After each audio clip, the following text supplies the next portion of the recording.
Honorable Sir, Kirtana Nair, a class 10 student from Thiruvananthapuram, Kerala, is plagued by the same problem and expects to receive guidance from you, sir. Kirtana's question has been received from times now. Kirtana, please ask your question. Hi, I am Kirtana from class 10 in Christ School, Thiruvananthapuram, Kerala. As we all know, our classes have shifted online during the pandemic. There is so much distraction in our homes in the form of mobile, social media, etc. Sir, so my question is, how can we improve the learning through online classes? Thank you, Kirtana.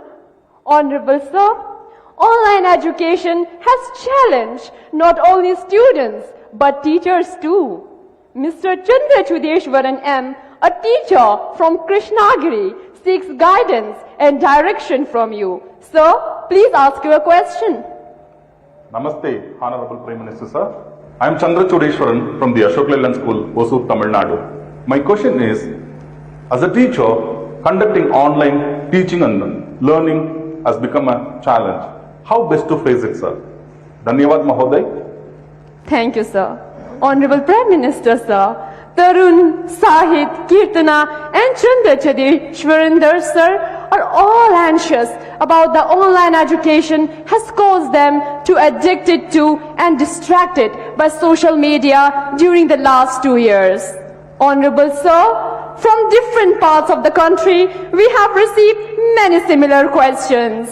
Out of those, these are the selected ones that sum up everyone's concerns. I request you to please guide them, sir. मेरे मन में एक सवाल आता है कि आप लोगों ने बताया कि कहीं इधर इधर भटक जाते हैं। थोड़ा अपने आप को पूछिए कि जब आप ऑनलाइन रीडिंग करते हैं तो सचमुच में रीडिंग करते हैं कि रील देखते हैं?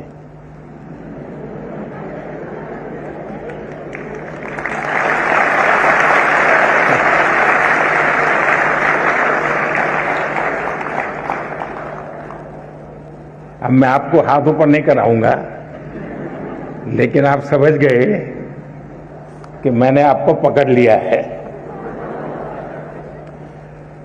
हकीकत में दोष ऑनलाइन या ऑफलाइन इसका नहीं है।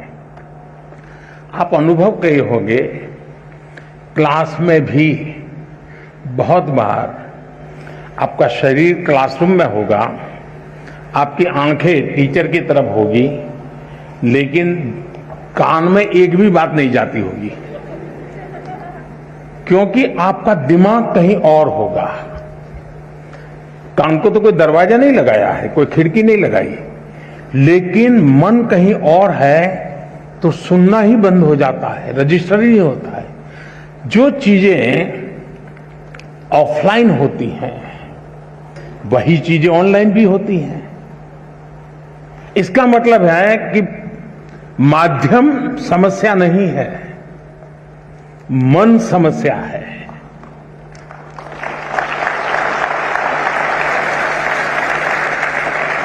माध्यम ऑनलाइन हो या ऑफलाइन, अगर मेरा मन पूरी तरह उससे जुड़ा हुआ है, उसमें डूबा हुआ है,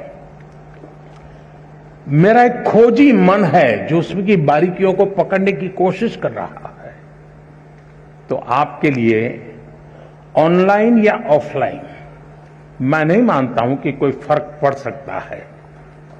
और इसलिए हम, जैसे युग बदलता है तो माध्यम भी बदलते रहते हैं। अब पहले के जमाने में जो गुरुकुल चलते थे, सदियों पहले, सहस्त्र वर्ष पहले, तो वहां तो प्रिंटिंग पेपर भी नहीं थे, तो उस समय कोई किताब भी नहीं थी, तो ऐसे ही कंठस्थ सब चलता था। तो उनकी श्रवण शक्ति इतनी तेज रहती थी कि सुनते थे और उसको कंठस्थ कर लेते थे, और पीढ़ी दर पीढ़ी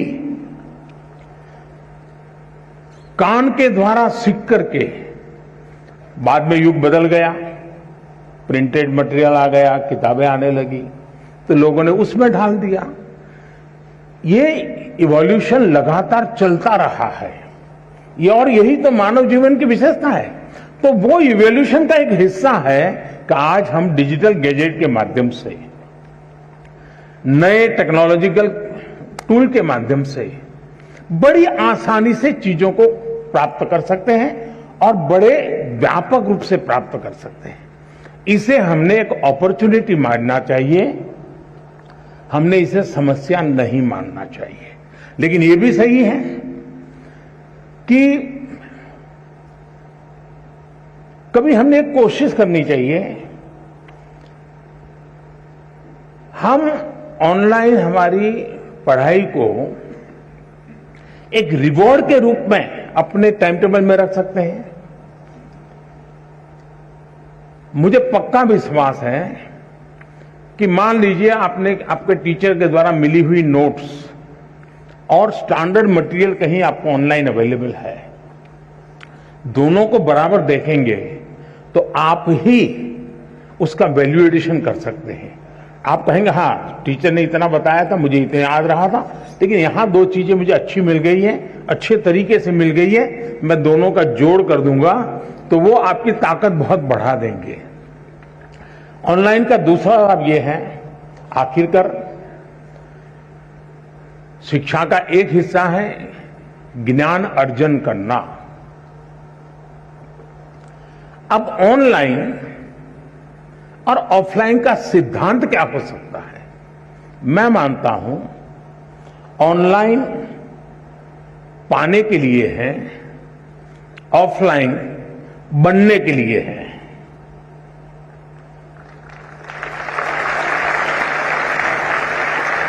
मुझे कितना ज्ञान पाना है, कितना अर्जित करना है, मैं ऑनलाइन जाकर के दुनिया के जिस छोर से जो भी अवेलेबल है मैं अपने मोबाइल फोन पर या अपने आईपैड पर ले आऊंगा, इसको मैं अंगीकृत करूं। और ऑफलाइन जो मैंने वहां पाया है उसको पनपने के लिए मैं अवसर दूंगा।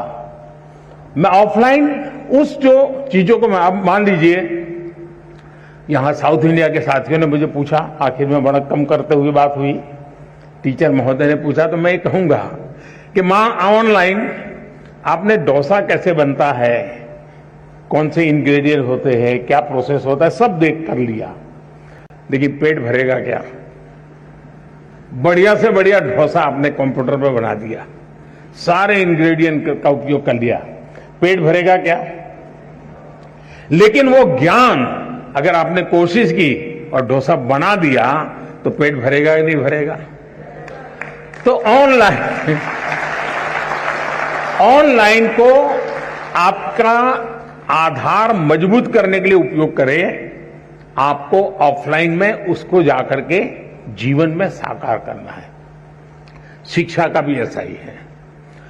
पहले आपकी जो किताब है वो, आपके जो टीचर है वो, आपका जो सराउंडिंग्स है वो, बहुत सीमित साधन थे ज्ञान प्राप्त करने के।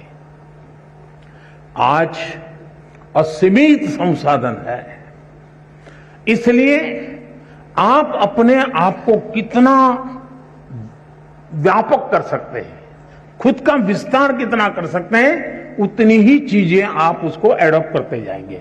और इसलिए ऑनलाइन को एक अवसर समझिए, लेकिन इधर उधर भटक करके काम करते हैं तो फिर टूल भी अवेलेबल है।